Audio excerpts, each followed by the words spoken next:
We are continuing or concluding Percy Jackson and the Olympians, Book 5 today by Rick Riordan. This is The Last Olympian, Chapter 23. We say goodbye, sort of. Camp went late that summer. It lasted 2 more weeks, right up to the start of a new school year. And I have to admit, they were the best 2 weeks of my life. Of course, Annabeth would kill me if I said anything different, but there was a lot of other great stuff going on too. Grover had taken over the Satyr Seekers and was sending them out across the world to find unclaimed half-bloods. So far, the gods had kept their promise. New demigods were popping up all over the place, not just in America, but in a lot of other countries as well. We can hardly keep up, Grover admitted one afternoon as we were taking a break at the canoe lake. We're going to need a bigger travel budget, and I could use 100 more satyrs. Yeah, but the satyrs you have are working super hard, I said.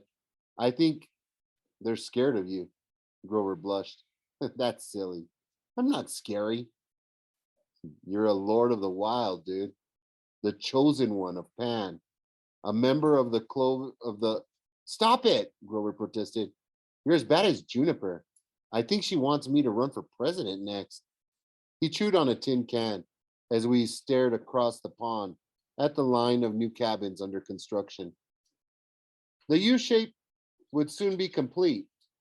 Triangle, rectangle, and the demigods. The U shape would soon be a complete rectangle. And the demigods had really taken to the new task with gusto. Nico had some undead builders working on the Hades cabin. Even though he was still the only kid in it, it was going to look pretty cool. Solid obsidian walls with a skull over the door, and torches that burned with green fire 24 hours a day. Next to that were the cabins of Iris, Nemesis, Hecate, and several others I didn't recognize. They kept adding new ones to the blueprints every day. It was going so well. Annabeth and Chiron were talking about adding an entirely new wing of cabins just so they could have enough room. The Hermes cabin was a lot less crowded now because most of the unclaimed kids had received signs from their godly parents.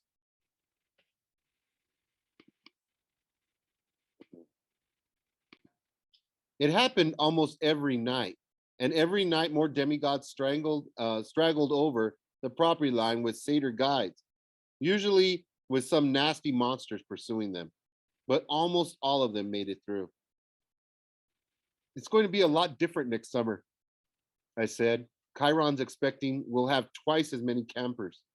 Yeah, Grover agreed, but it'll be the same old place. He sighed contentedly. I watched as Tyson led a group of Cyclops builders. They were hoisting huge stones in place for the Hecate cabin, and I knew it was a delicate job. Each stone was engraved with magical writing, and if they dropped one, it would either explode or turn everyone within a half mile into a tree. I figured nobody but Grover would like that. I'll be traveling a lot, Grover warned. Between protecting nature and finding half-bloods, I may not see you as much. Won't change anything, I said. You're still my best friend. He grinned, except for Annabeth. That's different. Yeah, he agreed. It sure is. In the late afternoon, I was taking one last walk along the beach when a familiar voice said, "Good day for fishing." My dad, Poseidon, was standing knee-deep in the surf, wearing his typical Bermuda shorts, beat-up cap, and a really subtle pink and green Tommy Brahma shirt, excuse me. He had a deep-sea fishing rod in his hands, and when he cast it, the line went way out, like halfway across Long Island Sound. "Hey, Dad," I said, "what brings you here?" He winked. "Never really got to talk in private on Olympus. I wanted to thank you." Thank me? You came to the rescue. Yes, and I got my palace destroyed in the process, but you know, palaces can be rebuilt. I've gotten so many thank you cards from the other gods. Even Ares wrote one, though I think Hera forced him to. It's rather gratifying. So, thank you. I suppose even the gods can learn new tricks. The sound began to boil.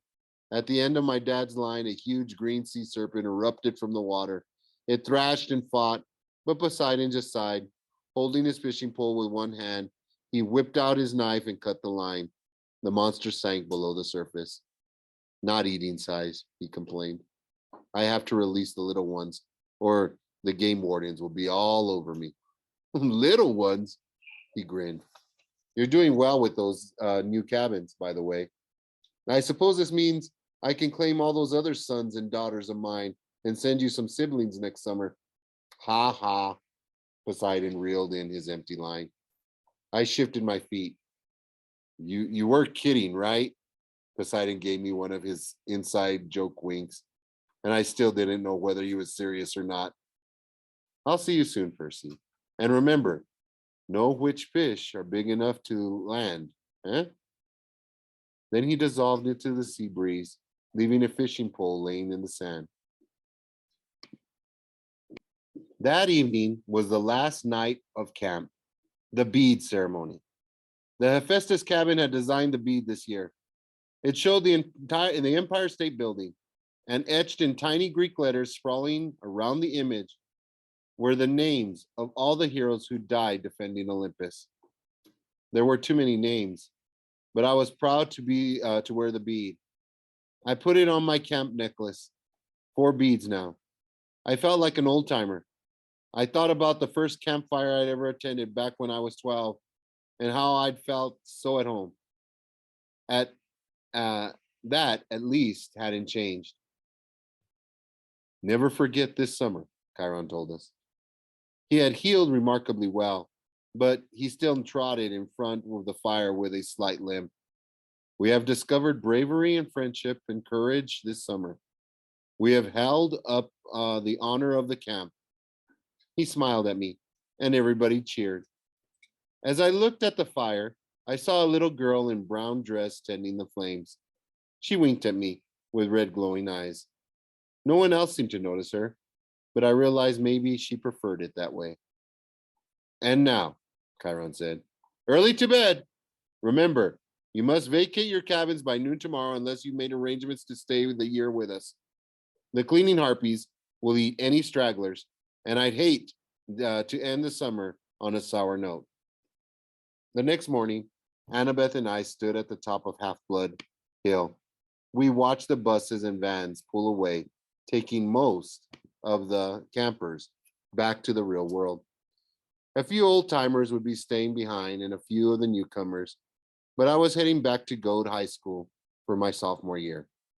The first time in my life I'd ever done 2 years at the same school. Goodbye, Rachel said to us as she shouldered her bag. She looked pretty nervous, but she was keeping a promise to her father and attending Clarion Academy in New Hampshire. It would be next summer before we got our oracle back. You'll do great, Annabeth hugged her. Funny, she seemed to get along fine with Rachel these days. Rachel bit her lip. I hope you're right. I'm a little worried. What if somebody asks what's on the next math test and I start spouting prophecy in the middle of geometry class? The Pythagorean theorem shall be problem 2. Gods, that would be embarrassing. Annabeth laughed, and to my relief, it made Rachel smile. Well, she said, you two could be good to each other. Go figure, but she looked at me like I was some kind of troublemaker. Before I could protest, Rachel wished us well and ran down the hill to catch her ride.